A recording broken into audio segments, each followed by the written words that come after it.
Hey everybody, this is Dave Slack from FPV Style.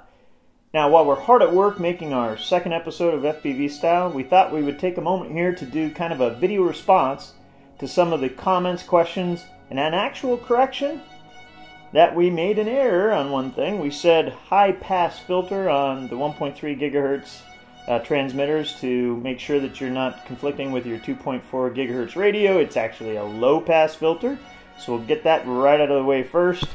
The low pass filter, as I have here on one of my 1.3 gigahertz transmitters, we'll give you a close-up right here. There you go. And so that's it for the correction, so make sure that you get yourself a low pass filter, not a high pass filter. And then also we had a lot of comments around motors and also ESCs, so we're going to address those, get a little deeper into that real quick as well. So let's start off with the motors. We talked about the Lumineer 2216x9 1100 kV motors. Had a lot of feedback around what other motors that we might recommend, and yeah, so there are a couple. We did try the 2826 NTM motors that you can get from Hobby King, for example. We did try them in the 1100 kV motors. Those are the 2826S's.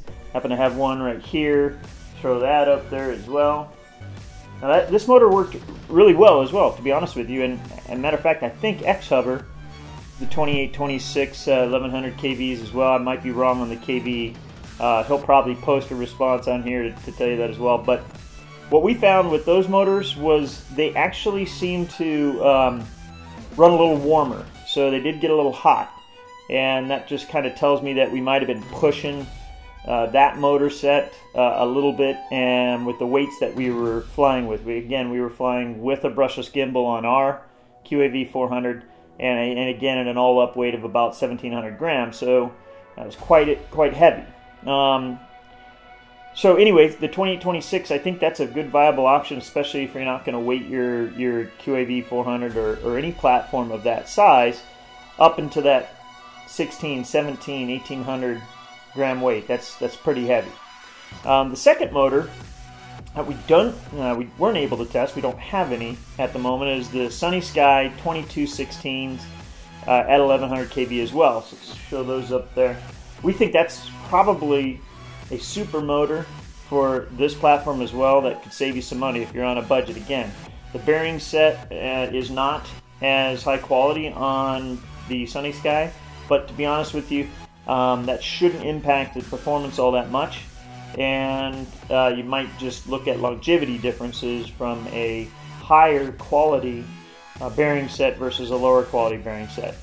So from our perspective, we know that there's a lot of, like we said on the first video, there's a lot of motors that will work well, and certainly could possibly work equally to the Lumineers, but that's what we had and that's what we tested. So again, I'd stick in that 2216 range, or even 2800 series like we did with the 2826s from NTM that you can find on Hobby King. And then ESCs. Wow, that was an interesting comment that we got. A few comments around ESCs, and we really weren't trying to test the Turnigy specifically against the Lumineer Simon K flashed ESCs. We were really trying to give everyone examples of what a Simon K flashed ESC, how those performed versus a standard non-flashed ESC. So other than the explanation, let's get down into what some of the other comments were really driving at, which was, can you flash, any ESCs, and are there ESCs that are commonly reflashed with Simon K?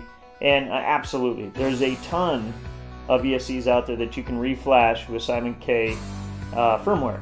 So what we thought we'd do is kind of go into some of the more popular ones that we seem to trend and that we've used in the past. So the HK, the Hobby King 20 amp ESCs that you see up here, those are very common to get in reflash if you're looking in that 20 amp range for an ESC.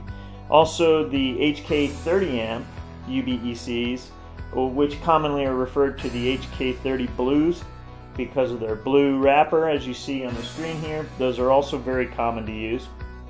There's a whole plethora of ESCs that you can use to reflash. The Afro ESCs is another brand. Someone brought that up as a comment. absolutely. We've never tried the Afro ESCs, but we've done a lot of research on web and also see that those are very common and people have good things to say about those as well.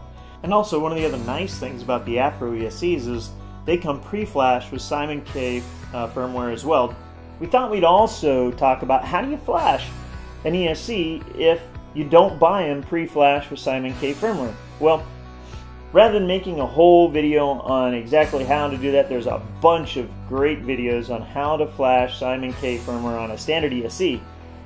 So we did some browsing and thought we came around a really good one. This one was by a gentleman, RNP Nick, on YouTube. Let's put up his YouTube video channel up there with the actual video. Using that combination during your search, you should be easily able to find his video. He's got not only a very good tutorial on how to do it, he also includes links at the bottom in his description of where to get all the different software and whatnot to be able to flash your own ESC. The only thing I'd say about his video is he shows kind of the more manual way, well, those are both manual, but how to use kind of your self-made pinout connector to actually reach the pinout pads on the ESC.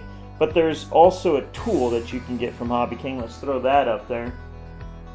That tool there will allow you to take the wrapper off of an ESC, the wrapper around the ESC. So for example, the Hobby King 30 amp blues. Once you remove that protective wrapper around the ESC, you can reach the actual Atmel chip. This little tool allows you to place right on top of the chip without having to do any soldering, soldering at all, and plug that into your USB ASP programmer instead of having to create your own little pinout like RNP Nick did and sticking on the actual pinout pads on the ESC. So that's really about it. I mean, there was a few comments about props, and we actually think we're going to include a Q&A session on props and how to balance props on episode 2 coming up. So rather than try to address that here on this video response to episode 1, we're actually just going to include that on episode 2 in the Q&A section. So we think a lot of people are going to get some good stuff out of that. I know that there is videos on the web about how to balance your props. What we're going to try and show is kind of the differences between just balancing your prop and the effect on video. We'll show some examples of what unbalanced props do right up against balanced props. So stay tuned, there's more to come. Episode 2 should be produced in the next few days, weeks, depends. Like I said, we're doing this for fun and hopefully educational purposes for everyone that's watching. Stay tuned. Thanks again for watching. Have a great day.